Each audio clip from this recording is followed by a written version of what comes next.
Bonjour à tous, bienvenue à Santexpo sur le plateau de la French Care BPI France. Nous accueillons une délégation des étudiants d'ESILV, l'école d'ingénieurs de la défense, et ils vont venir poser leurs questions sur les enjeux de santé numérique, de cybersécurité, de medtech, d'IA, d'objets connectés à nos deux spécialistes ici présents qui vont leur répondre du mieux qu'ils peuvent, j'espère bien, je compte sur vous. Antoine Teignard, bonjour. Bonjour Edwige. Vous êtes le DG de Paris Santé Campus et le président de l'association des acteurs de la French Care. Et Julien Delpech, bonjour. Bonjour vous êtes Edwige. le CIO d'Invivox. Je vais donc vous laisser la place, leur laisser le micro et ils vont venir donc vous poser leurs questions. À tout à l'heure. Bonjour. Alors moi je suis étudiant en majeur Data Science et IA. Moi j'aimerais savoir comment est-ce que l'IA peut aider, on va dire, les médecins à améliorer les conditions de vieillissement des... Alors c'est une question très large, mais du coup qui est intéressante pour commencer nos échanges. L'IA va pouvoir aider à de très nombreux niveaux dans la santé. Et ça va aider les médecins, mais ça va aider pas uniquement les médecins, ça va aider l'ensemble des professionnels de santé et même les patients. Ce qu'il faut comprendre, c'est que ce qu'on appelle l'intelligence artificielle, c'est un ensemble d'outils et de techniques qui vont permettre de simuler du raisonnement humain. Donc ça veut dire que partout où il y a du raisonnement humain et des actions, eh bien, on va pouvoir automatiser, accélérer, améliorer certains processus avec des outils et des algorithmes d'intelligence artificielle.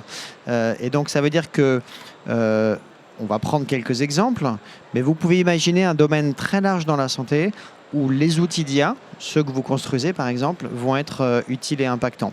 Ce qu'on a construit depuis longtemps, parce que ça fonctionnait bien sur le plan technique, c'est l'analyse d'images, l'analyse de vidéos ou l'analyse de bases de données chiffrées.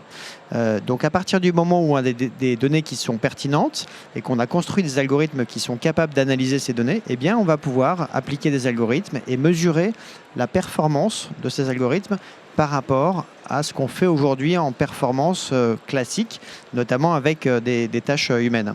Un premier exemple, c'est l'analyse de radiologie ou l'analyse d'images, de fond d'œil, de taches sur la peau, etc. Eh bien, on montre qu'en fait, les algorithmes d'intelligence artificielle sont capables, dans certaines indications, dans certaines reconnaissances, d'aller au niveau, voire dépasser le niveau de l'analyse humaine qui peut être faite aujourd'hui. Et ce qui est intéressant, c'est qu'elle a un degré de fiabilité qui est bien supérieur dans beaucoup de domaines, tout simplement lié au fait que notre cerveau humain a des limites cognitives que n'a pas forcément la machine dans son calcul. Alors ça ne veut pas dire que l'IA est bonne partout ou sur tout et qu'elle est meilleure que l'analyse humaine sur tout, parce qu'il y a évidemment beaucoup d'éléments à entraîner, à améliorer encore, etc. Mais elle gagne du terrain.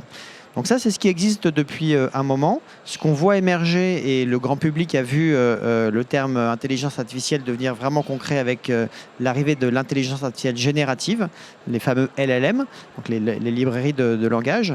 Et donc là aussi, on voit qu'avec ces approches qui sont un peu différentes de ce qu'on faisait avant, notamment dans l'analyse d'images, du machine learning, etc., eh bien, on a des capacités supplémentaires, notamment dans la synthèse, par exemple, d'informations, la synthèse d'une consultation, la possibilité d'avoir des assistants qui vont interagir de façon quasi naturelle avec des patients, répondre à des questions, proposer des orientations, etc. Et donc on peut l'imaginer encore une fois dans toutes les spécialités, dans un très grand nombre de situations. Donc la réponse à votre question, c'est où est-ce que l'IA va pouvoir aider les médecins? J'ai envie de dire dans à peu près tous les domaines, à partir du moment où on construit des outils qui sont pertinents. Et en tout cas, c'est aujourd'hui les promesses que nous permettent d'avoir l'intelligence artificielle. Et peut-être pour compléter ce que dit Antoine, c'est qu'effectivement l'IA va permettre dans de très nombreux domaines d'apporter énormément de choses à une condition qui est absolument fondamentale selon moi, et c'est mon domaine, c'est la formation des médecins. Parce qu'aujourd'hui, quand on n'est pas formé à l'IA, on subit l'IA. Et donc, pour pouvoir donner aux médecins la capacité d'utiliser l'IA à fond, il faut les former. Et un bon exemple, ça peut être l'exemple du prompt. Est-ce que les professionnels de santé savent prompter, ce qui devient un petit peu la prose du monde moderne? La réponse est sûrement non. parce qu'il n'y a pas aujourd'hui suffisamment de formation généralisée à l'intégralité des professionnels de santé pour utiliser l'intelligence artificielle. Et dans ce cas-là, quand on n'est pas formé, on subit. Et c'est jamais une bonne chose de subir une technologie. Donc je suis Jade, étudiante en 5e année en majeure santé et biotechnologie. Pour l'instant, j'oriente plutôt mon projet professionnel vers les technologies immersives et l'UX design. Et du coup, ma question, ce serait de savoir quels sont les débouchés, parce que c'est vrai qu'en étant en recherche de stage de fin d'études, j'ai l'impression qu'il n'y a pas beaucoup d'offres. Et du coup, je me demandais si c'est parce que c'est un milieu qui commence à se développer ou c'est parce que un manque de fonds ou quelque chose comme ça. Alors, ce que vous faites, c'est essentiel. Le design, en tout cas dans la conception des outils informatiques, ça permet de s'assurer que quand on conçoit un outil, on intègre dès le départ son usage et son ergonomie.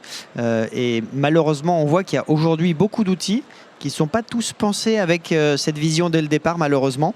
Et ça explique aussi pourquoi, dans certaines situations, dans certains endroits, ou quand vous discutez avec certains professionnels de santé, le numérique peut sembler comme un frein à tort, au lieu d'être une aide. C'est simplement parfois parce que c'est une contrainte supplémentaire. Quand, par exemple, on a des systèmes qui ne communiquent pas entre eux, où il faut rentrer à chaque fois plusieurs mots de passe pour aller chercher une information, etc., etc. Donc, cet élément-là, il est central. La réalité aujourd'hui, c'est ce que je disais, c'est que malheureusement, trop souvent, il est oublié. Et ça correspond peut-être aussi à ce que vous dites ou à ce que vous ressentez, c'est-à-dire qu'il y a peut-être un marché qui n'est pas encore complètement mûr. Nous, qui travaillons dans le numérique, on essaye de vraiment mettre ce sujet au devant des développements, parce que si on ne le pense pas dès le départ, quand un outil est développé, pour le reprendre complètement avec une vision d'usage, etc., c'est souvent compliqué. Et donc, ça veut dire que c'est, à mon avis, un ensemble qu'il faut arriver à mettre en avant, et là c'est l'effort de tout un écosystème, y compris de vous quand vous allez discuter pour des recherches, etc., de montrer l'impact que vous pouvez avoir. Mais ce qui est certain, c'est que dans les enjeux de développement du numérique et de l'intelligence artificielle, les enjeux d'adoption, ils sont fondamentaux, et ils passent notamment par le design et la vision utilisateur. Voilà. Et je pense que dans la formation, c'est là aussi un enjeu central que tu vois au quotidien. Oui, j'ai un bon exemple là-dessus. On travaille avec un laboratoire pharmaceutique que je ne vais pas nommer. C'est un laboratoire qui avait créé une plateforme interne de formation pour les professionnels de santé, sur lesquels ils avaient créé des contenus de formation vraiment d'un très très bon niveau. Et pour accéder à leur plateforme, leur site web, le laboratoire pharmaceutique demandait aux médecins de prouver qu'il était médecin, en demandant au médecin d'aller chercher son certificat de médecin, son diplôme de médecin, d'en prendre une photo, de le télécharger, et ensuite, le laboratoire disait qu'il reviendrait vers le médecin entre 48 et 72 heures plus tard. Donc c'est à peu près la pire expérience utilisateur que je connaisse, où ils avaient transformé une plateforme de contenu en une forteresse de contenu. Et nous, on prend la démarche complètement inverse, c'est-à-dire de dire, voilà, on va faciliter l'expérience utilisateur, on va mettre en place des API, on va mettre en place des Google Connect, des Facebook Connect, pour que les médecins puissent s'enregistrer en 2 clics et accéder au contenu de formation. Donc pour répondre à votre question, vous êtes véritablement dans la bonne voie, dans la bonne filière, et moi je suis persuadé que vous allez avoir une carrière extraordinaire, parce que vous répondez à un besoin très très fort aujourd'hui. Et donc, n'oubliez pas d'envoyer votre CV à Invivox. Ah. Merci à tous les deux. Il y a d'autres questions, c'est ça, ça continue? Eh bien, merci. Bonjour, je m'appelle Layana, je suis à l'ESIL. Et je voulais vous poser des questions sur les prothèses, parce que j'aimerais bien me spécialiser. Et du coup, je voulais vous demander l'évolution des prothèses. Alors là aussi, c'est une question qui est assez large. Les prothèses, ça regroupe un ensemble d'outils qui est très large. Ce qu'on voit dans les outils et les dispositifs médicaux, puisque ça rentre dans ce domaine-là, c'est que la plupart des outils deviennent, alors évidemment mobile, il l'était déjà, mais surtout connecté, avec un certain nombre de capteurs. Et ce qui est très intéressant, c'est que dans un certain nombre de prothèses, que ce soit en orthopédie ou dans d'autres domaines, on voit qu'il commence à y avoir des éléments qui permettent de récupérer de la donnée et qui permettent d'avoir des informations sur la durée de vie d'un dispositif, sur les contraintes mécaniques, sur des éléments spécifiques. Un des bons exemples qui a été développé par la France comme ça, c'est la mise en place de ce qu'on appelle des défibrillateurs implantables qui sont connectés. Donc c'est des petits outils qui vont se mettre sous la peau et qui vont aller surveiller l'activité électrique du cœur et puis mettre une décharge quand le cœur se désynchronise pour le resynchroniser. Et ça permet en fait d'avoir une plateforme et une cohorte de suivi en temps réel de patients qui ont ce dispositif et de pouvoir, au-delà de l'action du dispositif, suivre de la donnée, suivre les patients et éventuellement déclencher des secours quand il y a des besoins ou reconvoquer des patients quand on voit qu'il y a des défauts sur les prothèses implantables, etc. Donc ça, c'est la grande tendance globale. Après, en fonction des typologies de prothèses, il y a des nouveaux matériaux qui sont plus résistants, plus solides, plus légers, etc., qui permettent d'arriver à avoir des outils qui sont plus performants. Et puis ce qu'on voit également, c'est que un des sujets, ça peut être l'implantation des prothèses, notamment sur l'orthopédie. On va avoir des outils qui vont nous permettre de personnaliser beaucoup plus ces prothèses, parfois même de les individualiser en fonction des situations, des patients, des pathologies, et d'avoir des outils également qui vont nous permettre d'aider à les implanter correctement quand c'est nécessaire de faire une intervention chirurgicale ou d'autres espèces d'interventions. Donc c'est un monde qui évolue énormément et on pourrait multiplier les exemples. On a vu là aussi, c'est des bons exemples pendant les Jeux Olympiques, les progrès phénoménaux des appareillages pour les personnes en situation de handicap qui permettent pas uniquement de leur redonner une vie à peu près normale, mais surtout d'aller vers de la performance, notamment de la performance sportive, avec là aussi des outils qui sont ergonomiques, qui sont pensés pour ces approches-là et qui permettent d'aller chercher de l'information et de la donnée. Donc pour moi, voilà, c'est ça les grandes tendances d'évolution et avec un regard, si je devais résumer, qui est central autour du numérique et de la donnée avec des capteurs qui sont embarqués. Peut-être pour apporter un complément extrêmement pratique, dans le cadre de mon activité, j'ai une activité bénévole et je suis le référent santé pour toutes les questions de santé en Ukraine, donc pour le ministère des Affaires étrangères français. Vous le savez sans doute, mais il y a énormément de soldats qui perdent un membre, un bras ou une jambe sur la ligne de front. On estime environ 70 000 soldats ukrainiens qui ont perdu une jambe ou un bras. Dans ce cadre-là, en fait, une prothèse, plus elle va être réimplantée rapidement et plus le soldat va avoir un bénéfice fort au niveau physiologique, mais aussi au niveau psychologique. Et là, on travaille avec notamment une entreprise française qui installe des microcliniques en Ukraine. Et c'est une entreprise qui va faire un scanner 3D de ce qui reste du bras d'un soldat et qui va directement, avec une impression 3D, créer un manchon. Ce manchon va parfaitement s'adapter à la physiologie, ce qui reste, le moignon qui reste, et qui va aussi s'adapter à la prothèse, parce qu'il n'y a pas une prothèse, mais il y a des dizaines de prothèses avec des systèmes d'emboîtement différents. Et là, donc en fait, l'impression 3D va permettre quasiment instantanément, pour un soldat, après une opération, d'avoir directement un bras articulé ou une jambe articulée et de le remettre en réadaptation le plus rapidement possible.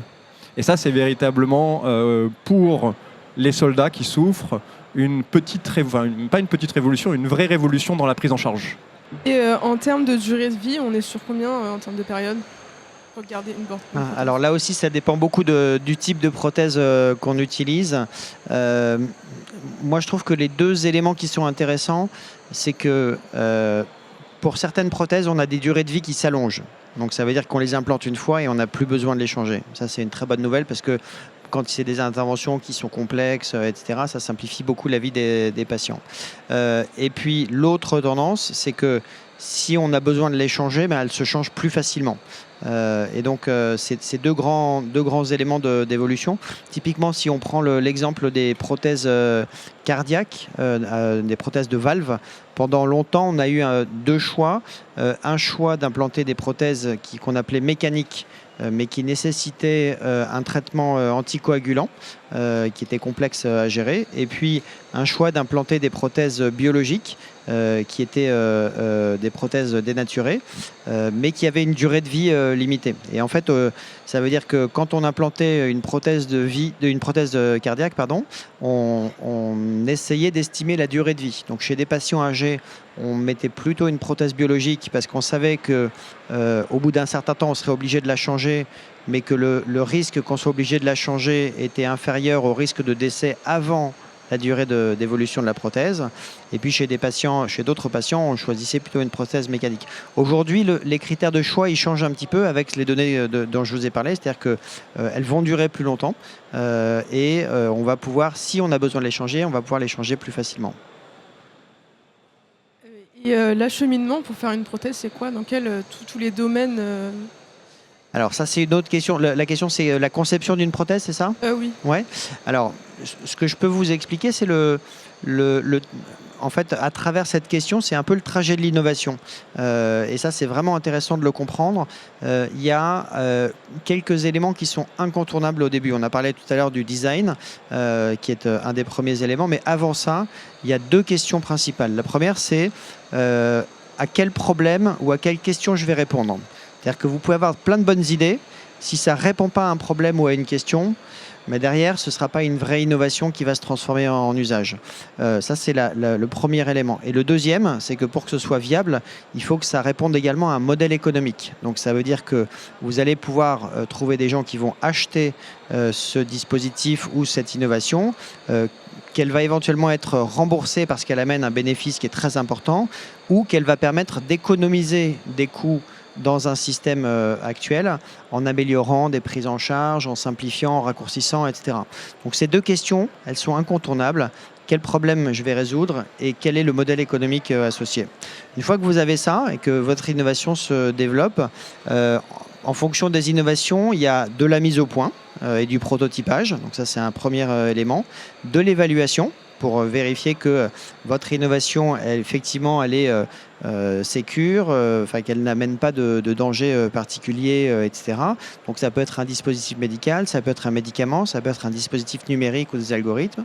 Et puis après, il y a ce qu'on appelle le cadre réglementaire qui va permettre, à partir de l'évaluation, de vérifier que votre innovation, elle dispose d'un marquage CE si elle est pertinente pour ce domaine-là et qu'elle a été évaluée positivement. Et ensuite, c'est la spécificité de la santé, elle peut être autorisée dans un cadre particulier et en fonction de votre modèle économique, avec cette innovation qui a été évaluée, certifiée, etc., vous pourrez aller demander ce qu'on appelle du remboursement. C'est-à-dire qu'en gros, le service médical rendu qu'amène votre innovation est suffisamment important pour que la société, l'État décide de le rembourser par les patients qui en ont besoin, ou au contraire, le service médical rendu n'est pas suffisamment important, ou vous avez un modèle économique qui est un petit peu différent, et à ce moment-là, le financement de votre innovation, il se fait de façon différente.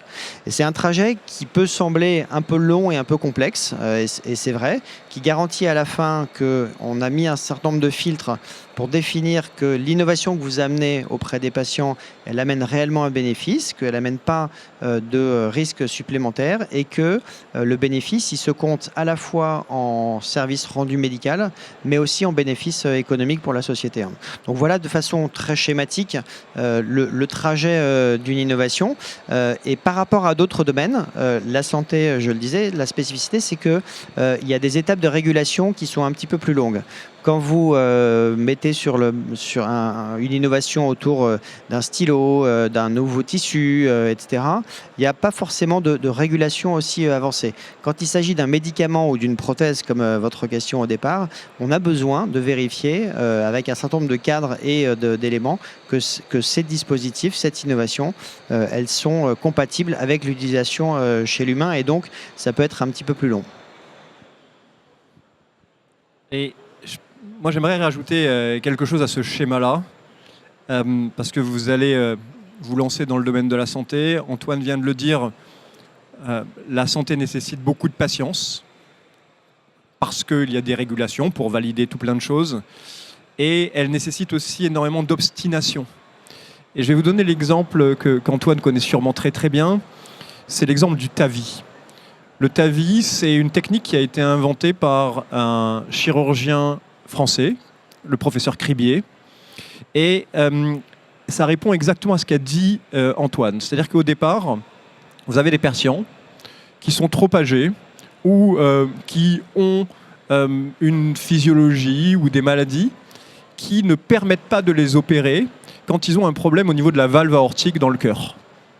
Et ces patients, en gros, on leur disait désolé les gars, vous êtes fichus. Il n'y a rien à faire pour vous, on ne peut pas vous faire passer sur le billard parce que le risque est trop élevé. Et ce chirurgien, il s'est dit si on ne peut pas passer, si on ne peut pas ouvrir le corps des patients, on va utiliser d'autres voies pour accéder au cœur. Et on va notamment utiliser tout le système veineux, les artères, pour faire passer des tout petits objets et puis amener une prothèse, une valve aortique, et remplacer dans le cœur cette valve aortique défectueuse. Ce médecin, il s'est lancé à la fin des années 90. Quand il a présenté ses premiers résultats, au début des années 2000, dans des congrès de chirurgie cardiaque, il a été sorti manu militari, mais véritablement, sur les huées de tous ses confrères, il a été sorti, on le traitait de charlatan, on le traitait de tous les noms, d'assassin, de tous les noms. Il s'est obstiné. Et aujourd'hui, le TAVI, ça permet de sauver plus d'1 million de personnes par an. Toutes les personnes qu'on ne pouvait pas opérer, aujourd'hui, on fait passer directement par, comme je vous disais, par les différentes veines. On fait remonter des petits objets jusque dans le cœur. On suit ça à distance. Ça s'appelle l'interventionnel, la chirurgie interventionnelle. On suit ça à distance. On peut même faire des opérations qui se passent d'un pays à l'autre. Un chirurgien qui va opérer un patient qui est dans un autre pays. Et derrière, le patient, quasiment instantanément, c'est-à-dire il va rester 2 à 3 jours à l'hôpital, il va pouvoir reprendre une vie qu'il n'avait plus. C'est des patients qui sont essoufflés, mais qui sont extrêmement essoufflés. C'est-à-dire qu'ils ont même du mal à monter 3 marches. Chez eux, ils peuvent quasiment plus bouger parce qu'ils sont totalement essoufflés. Et là, 3 jours plus tard, le patient reprend une vie normale, alors qu'auparavant, il fallait lui ouvrir intégralement le thorax pour accéder au cœur, faire une vraie chirurgie cardiaque, écarter tout ce qu'il faut pour accéder au cœur, et puis ensuite réparer le cœur. Et il y avait une 30aine de jours d'hospitalisation, plus une très longue convalescence. Ce que je veux dire par là, c'est que ce chirurgien, il aurait pu abandonner 50 fois. Mais c'est son obstination qui fait qu'aujourd'hui, sa technique, elle est utilisée au niveau mondial, elle est reconnue au niveau mondial, et elle permet à plus d'1 million de patients tous les ans de retrouver une vie presque normale. Et la petite particularité, si je peux permettre, c'est qu'en fait, justement, il était cardiologue et pas chirurgien. Et tout le débat venait de là, justement. Mais en tout cas, le message est évidemment essentiel. Changer des cadres, changer des pratiques, changer des concepts, changer des habitudes, c'est toujours difficile. Voilà. Et donc, il faut être convaincu qu'on résout des problèmes, qu'on amène des bénéfices pour arriver à pousser une innovation. Merci beaucoup. Bonjour, moi j'intègre les Sylves en majeur MedTech et santé et j'aimerais me spécialiser en conception des dispositifs médicaux. Et je vois que de plus en plus les dispositifs médicaux sont... l'IA inclus dans les dispositifs médicaux. Et donc ma question c'est, est-ce que vous pensez que l'IA arrivera un jour à donner des diagnostics aussi précis que les médecins, voire réussir à les surpasser? Alors, merci de votre question, elle est très importante et surtout, on a besoin, la France a beaucoup de force, mais elle a besoin de renforcer tout l'écosystème des dispositifs médicaux. Donc c'est très important que vous vous engagiez dans cette voie-là parce que, encore une fois, il y a une expertise médicale qui est très forte, une expertise scientifique qui est très forte. Et il faut qu'on arrive à transformer ça justement dans le monde du dispositif médical. Pour répondre à votre question, et ça rejoint la question sur les prothèses de tout à l'heure, oui, tous les dispositifs aujourd'hui embarquent de plus en plus de numérique. génèrent de la donnée et donc forcément vont embarquer des algorithmes ou des outils d'intelligence artificielle. Ce qu'on voit aujourd'hui, on a parlé tout à l'heure de quelques exemples à travers l'analyse d'images, l'analyse de vidéos, l'analyse de bases de données et maintenant la génération de texte, c'est que les niveaux de performance augmentent de façon extrêmement rapide. Ce qui est très intéressant, et ça peut sembler peut-être un peu étonnant ou contre-intuitif, c'est que aujourd'hui, on fait ce qu'on sait faire de mieux dans la santé, que ce soit en chirurgie, que ce soit en cardiologie, que ce soit dans d'autres domaines, et on sait évaluer et mesurer la performance de ce qu'on fait, avec les connaissances qu'on a, avec les outils qu'on a, etc. Et ce qu'on voit, c'est plusieurs choses. La première, c'est que la santé, comme d'autres domaines, c'est ce qu'on appelle une industrie à risque. C'est-à-dire que des patients qui sont malades, des médicaments qu'on va utiliser, des interventions chirurgicales qu'on va faire, tout ça, ça génère des risques. Et le premier élément, c'est que on sait que la performance globale du système, évidemment, encore une fois, on fait du mieux qu'on peut et du mieux qu'on sait faire, mais elle est limitée par rapport à ce qu'on pourrait faire. Donc on a besoin de progresser.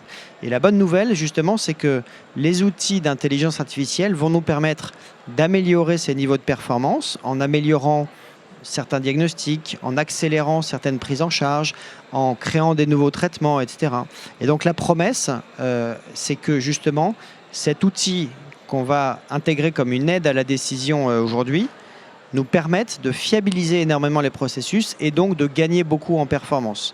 Ça, c'est un élément qui est important et ça se pense à travers différentes applications. La première, c'est que par exemple aujourd'hui, on n'a pas forcément un médecin qui peut être derrière chaque patient ou chaque citoyen pour être là quand il y a un besoin, quand il y a un problème, une question, etc.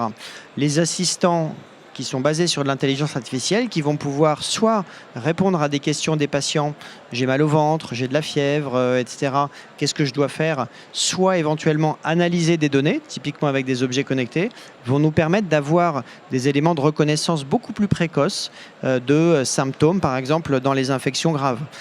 Et donc, si on imagine des outils qui permettent de détecter plus facilement, plus rapidement des infections avant qu'elles deviennent des chocs septiques, eh ben, on va pouvoir améliorer les prises en charge des patients. Donc ça, c'est un premier exemple.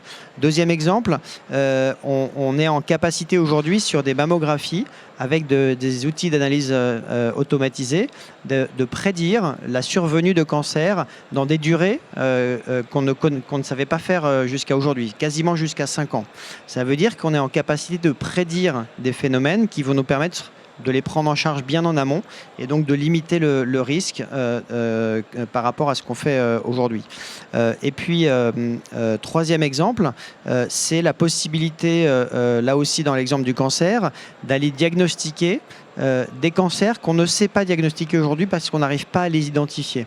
Donc là aussi, la combinaison d'analyse avec la génomique et d'analyse d'intelligence artificielle nous permet d'arriver à réidentifier des cancers et donc à donner les bons traitements aux patients et à changer complètement leur survie qui était très très limitée jusqu'à maintenant et qui est bien meilleure avec ces nouvelles approches.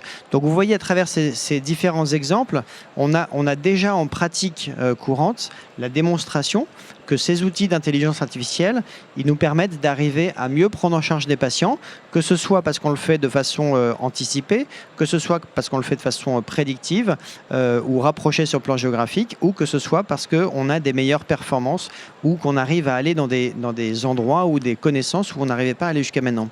Donc la réponse est oui, on va avoir des outils d'une performance tout à fait exceptionnelle et c'est une très bonne nouvelle. Toute la question après dont on pourra discuter, c'est la façon dont l'humain va travailler avec ces outils pour comprendre comment est-ce qu'on les utilise et quelle est leur meilleure valeur ajoutée, mais ça c'est une autre question. Alors, je vais vous citer une étude qui va faire bondir mon voisin, le médecin qui sommeille en mon voisin. C'est une étude d'Harvard qui a été basée sur l'empathie, où on a demandé à des patients de mesurer l'empathie de messages qui sont envoyés par un médecin pour annoncer une mauvaise nouvelle et par une intelligence artificielle. Et donc, c'était une étude où les patients ne savaient pas, évidemment, qui avait écrit le message. Et puis, à la fin, ils disaient, ben voilà le message que je trouve le plus empathique. Et l'intelligence artificielle à gagner de très très loin. Alors, ce qui est intéressant, c'est pourquoi est-ce que l'intelligence artificielle a eu un bien meilleur score au niveau de l'empathie que l'homme, qui a priori est capable de développer naturellement de l'empathie. La première raison, c'est la longueur du message. L'intelligence artificielle a fait un message qui faisait en moyenne 350 mots. 350 mots, c'est un bel email. C'est quasiment une page complète. Donc pour la personne qui lit ça, la personne se dit, parce qu'elle ne sait pas que c'est une intelligence artificielle, la personne qui reçoit un message de 350 mots d'une page entière se dit que le médecin a pris du temps pour expliquer le diagnostic, pour annoncer cette nouvelle. Du côté du médecin, le message faisait moins de 50 mots. On en revient aussi aujourd'hui à un challenge auquel doivent faire face tous les professionnels de santé, c'est la pénurie de temps. Vous le voyez quand vous essayez de prendre un rendez-vous sur une plateforme comme Doctolib, quand enfin vous trouvez un professionnel de santé disponible, bien souvent, vous avez une pop-up qui s'affiche qui vous dit « Ce professionnel de santé ne prend pas de nouveaux patients ». Donc un médecin qui n'a pas de temps pour prendre de nouveaux patients, comment est-ce qu'il va trouver du temps pour justement écrire un message complet à un patient?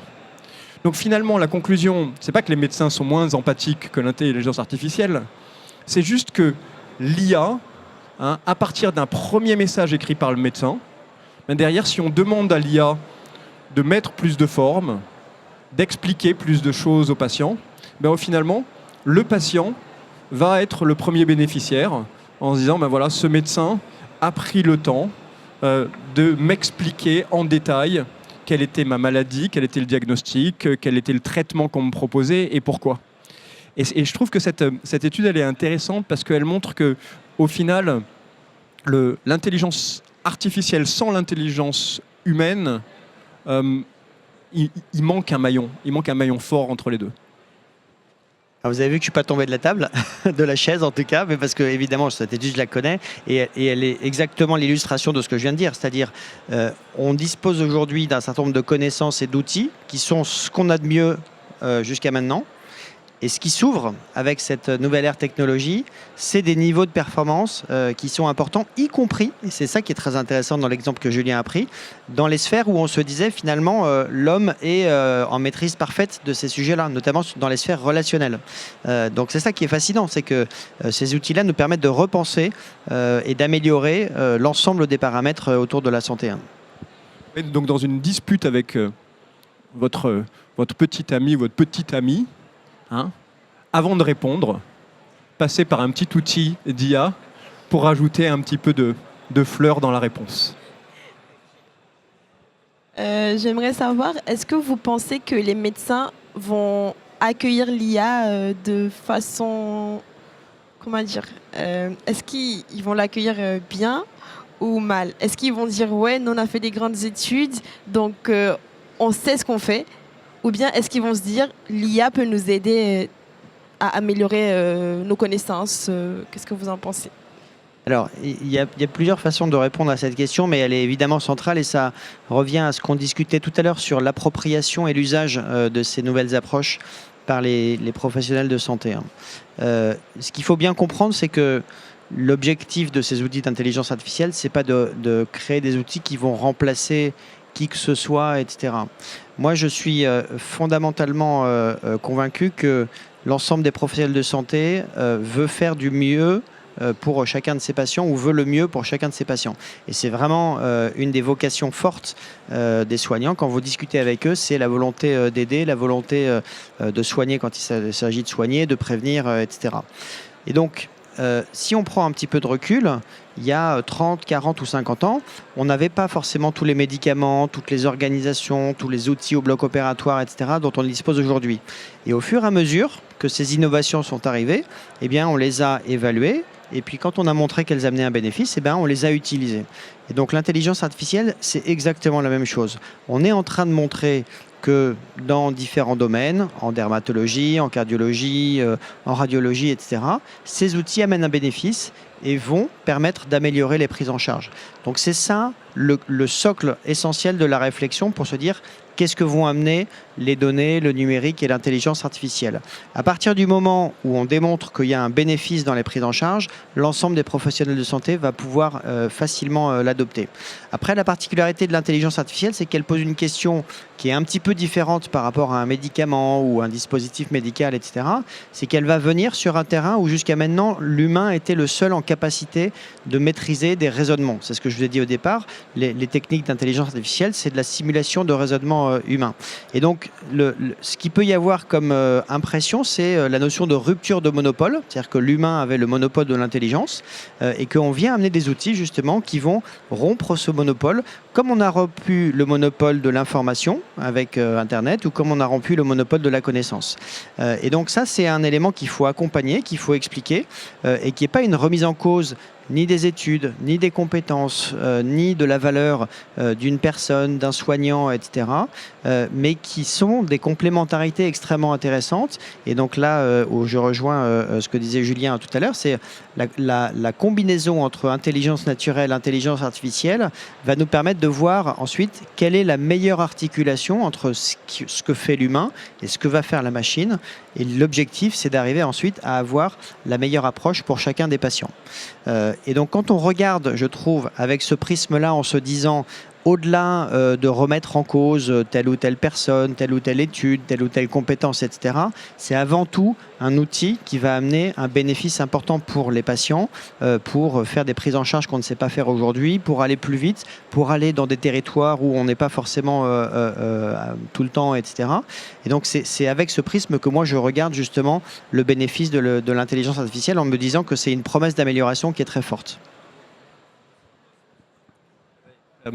Oui, moi, ma génération, c'est la génération Internet. J'avais 20 ans quand j'ai envoyé mon premier email et à l'arrivée d'Internet. Et je pense que cette révolution qu'on a vécue à l'époque, vous êtes en train de la vivre avec l'intelligence artificielle. L'utilité va être absolument extraordinaire à partir du moment, j'y reviens toujours, c'est mon métier, c'est à partir du moment où les gens sont formés. Et concrètement, récemment, on a travaillé avec un chirurgien spécialisé dans la greffe hépatique. On a travaillé sur ce qu'on appelle en médecine le diagnostic différentiel. Le diagnostic différentiel, c'est vous poser un diagnostic et puis vous demandez à un confrère de remettre en question ce diagnostic, d'avoir un esprit critique, voilà, c'est notre formation à la française, d'être capable de critiquer ce qui a été proposé pour en faire en fin de compte une synthèse. Et là, aujourd'hui, un outil d'IA, vous rentrez votre diagnostic, vous avez potentiellement enregistré la conversation avec le patient en amont, avec son accord évidemment, et là, vous mettez ça dans un outil de diagnostic différentiel. Eh bien, ce chirurgien qui est un des chirurgiens les plus renommés dans le monde pour la greffe hépatique, il est resté saisi de stupeur quand il a vu le diagnostic différentiel et les diagnostics qu'il a potentiellement ratés. Par biais cognitif, par habitude, par plein de choses. Et c'est là où l'intelligence artificielle, moi je trouve, est extrêmement utile. C'est de se dire que là, on a un outil critique. On n'a plus un deuxième médecin à côté de soi pour en permanence remettre en question le diagnostic, mais on a un outil qui est capable de balayer l'intégralité des connaissances et qui va proposer d'autres choses, qui ne sont pas forcément toujours utiles, mais en tout cas qui va proposer autre chose. Et c'est en termes d'ouverture d'esprit, je trouve que l'IA apporte ici quelque chose d'assez performant. Je vous remercie. Merci à tous les deux. Merci. Merci à vous. Du coup, j'ai une question qui m'est venue. Donc par rapport est-ce que vous avez des conseils à donner à des jeunes entrepreneurs ou de futurs entrepreneurs dans le domaine de la santé? Donc par exemple, tout ce qui est digital thérapeutique, etc. Parce que c'est vrai que comme dans la santé, il y a beaucoup de réglementations, ça peut faire peur de s'engager dans un gros projet. Et voilà.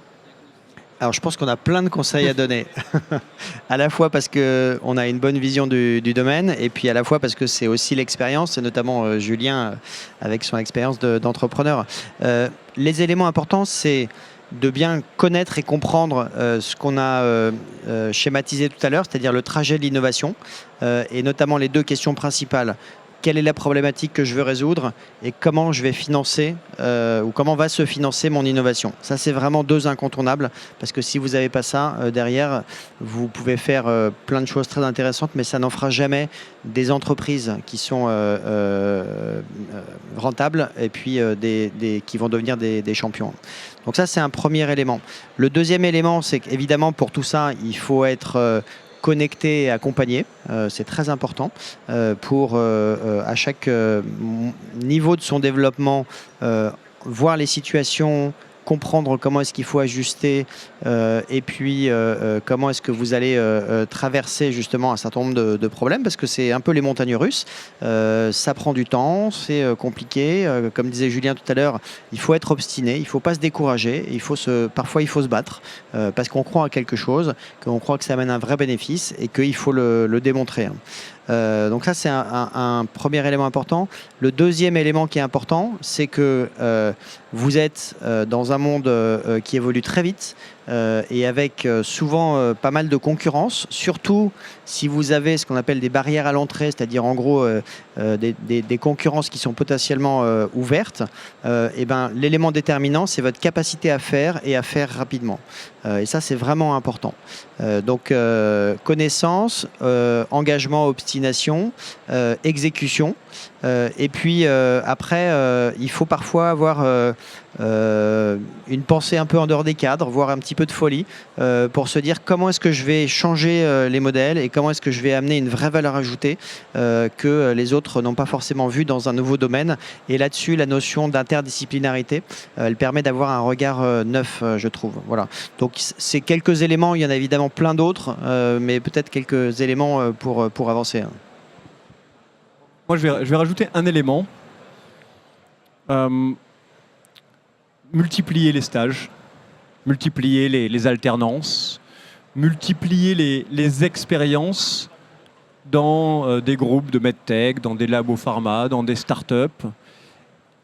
Parce que en fait, toutes ces expériences vont vous permettre de construire votre projet, vont vous permettre de faire plein de choses, de faire plein de bêtises qui passent inaperçues dans un gros groupe et qui vont vous permettre en fait d'avoir toute cette expérience où le jour où vous allez vous lancer, vous arrivez véritablement avec ce vécu, avec un réseau.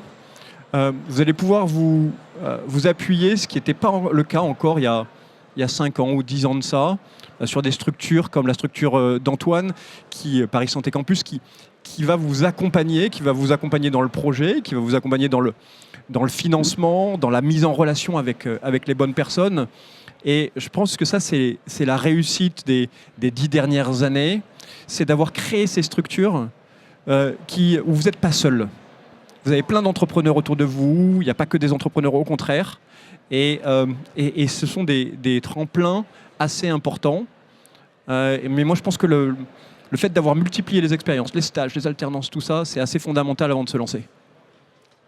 Et au départ de tout ça, mais je pense que Julien le confirmera, il y a un élément qui est important, c'est oser. Et je le dis parce que c'est aussi un des credos très forts de Nicolas Dufour, qui est le patron de BPI France. Il faut oser, il faut y aller, il faut croire en soi, il faut se lancer. Et puis encore une fois, vous trouverez sur votre chemin des gens formidables, des structures qui vous accompagnent. Et puis évidemment quelques obstacles ou quelques montagnes à franchir. Mais à partir du moment où vous osez et vous avez envie, et ben ça se passera bien. J'ai une autre question, justement, c'est comment est-ce que, selon vous, les patients vont accueillir l'arrivée de l'IA dans le domaine de la médecine? Est-ce que s'ils apprennent que leur diagnostic a été fait par une IA, justement, est-ce qu'ils vont toujours avoir confiance en ce diagnostic que s'il était fait par un médecin? Je crois que ce qui fonctionne, c'est la transparence. Et à partir du moment où on explique à un patient que une intelligence artificielle dans la lecture d'une image, dans la lecture d'une mammographie, l'avantage d'une IA, c'est qu'elle n'est pas fatiguée, elle n'est pas perturbée au moment où on lit l'IA par un SMS qui arrive dans une poche. Et je trouve ça, moi, assez rassurant de se dire que dans certains domaines, en fait, pour le patient, l'IA, c'est une garantie supplémentaire de la qualité du diagnostic. Et ça nécessite de la pédagogie, ça nécessite de l'information, et ça nécessite aussi que l'IA ne soit pas délivrée froidement aux patients. Qu'un diagnostic qui a été élaboré à l'aide d'une IA, elle doit être expliquée par le médecin. Le médecin doit pouvoir justement prendre ces 5 minutes pour expliquer ce diagnostic oralement au patient. Moi, ça serait un petit peu ça ma réponse à votre question. Le mot-clé, finalement, c'est la confiance. C'est-à-dire, en gros, à partir du moment où on explique correctement et qu'on montre l'intérêt, derrière, les patients font confiance. C'est ce qui a sous-tendu, justement, les nouveaux médicaments, les nouveaux dispositifs dont j'ai parlé. Et c'est ce qu'il faut arriver à faire avec les algorithmes et l'intelligence artificielle. Voilà. Et je crois qu'on va s'arrêter là-dessus. Mais je vous remercie beaucoup pour vos questions. Merci infiniment à tous les deux. Merci à vous. Merci.